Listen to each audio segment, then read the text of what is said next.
Apa sih itu pandemi? Dan apa bedanya dengan epidemi dan endemi?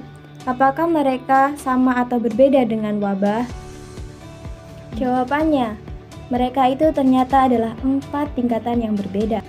Jadi, biasanya tingkat siaga penyakit yang menular itu mulai dari tingkat daerah.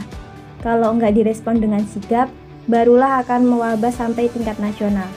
Dari sana, bisa tambah parah lagi jadi menyebar ke negara tetangga.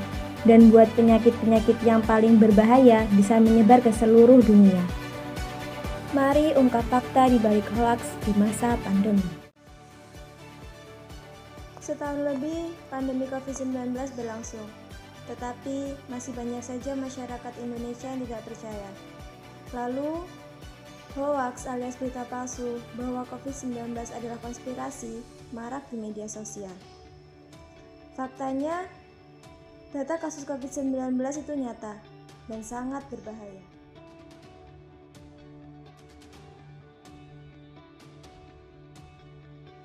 Seperti virus COVID-19, hoaks menyerang siapapun tanpa pandang bulu.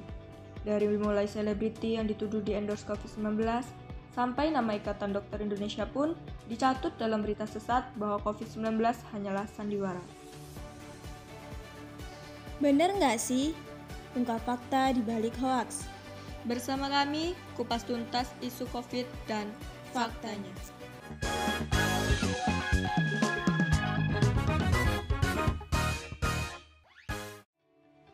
Isu yang pertama, vaksin COVID-19 tidak aman karena pengembangannya terlalu cepat.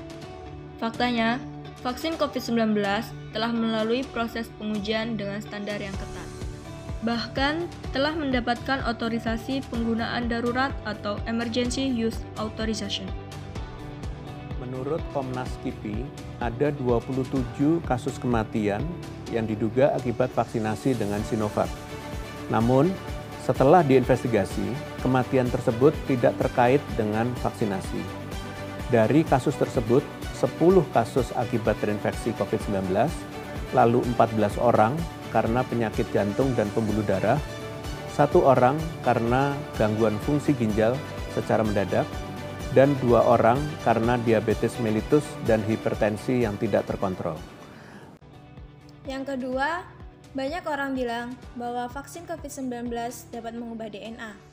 Faktanya, vaksin COVID-19 tidak berinteraksi dengan DNA melalui cara apapun, sehingga isu tersebut salah. Justru, vaksin COVID-19 akan memberikan instruksi ke sel untuk membangun kekebalan terhadap COVID-19.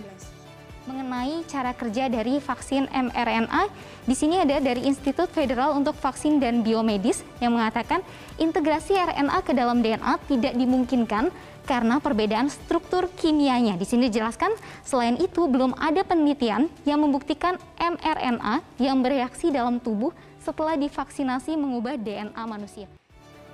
Isu vaksin COVID-19 dapat membuat wanita menjadi mandul itu tidak benar. Lantaran urutan asam amino yang dibagi antara protein spike dan protein plasenta terlalu pendek untuk respon imun dan tidak mempengaruhi kesuburan. Benarkah vaksin COVID-19 Pfizer dapat membuat mandul pada wanita?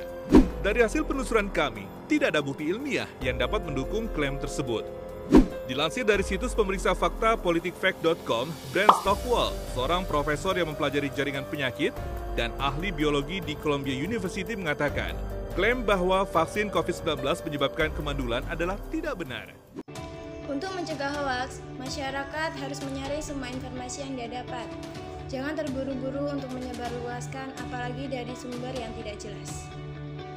Untuk melaporkan hoaks, pengguna bisa melakukan screenshot disertai URL link, kemudian mengirimkan data ke aduan konten @mail.kominfo.go.id. Kiriman aduan segera diproses setelah melalui verifikasi. Kerahasiaan pelapor dijamin dan aduan konten dapat dilihat di laman web sourcepositive.kominfo.go.id. Mari bersama kami putus rantai penularan COVID-19 dengan tetap mematuhi protokol 5M. Memakai masker, menjaga jarak, mencuci tangan,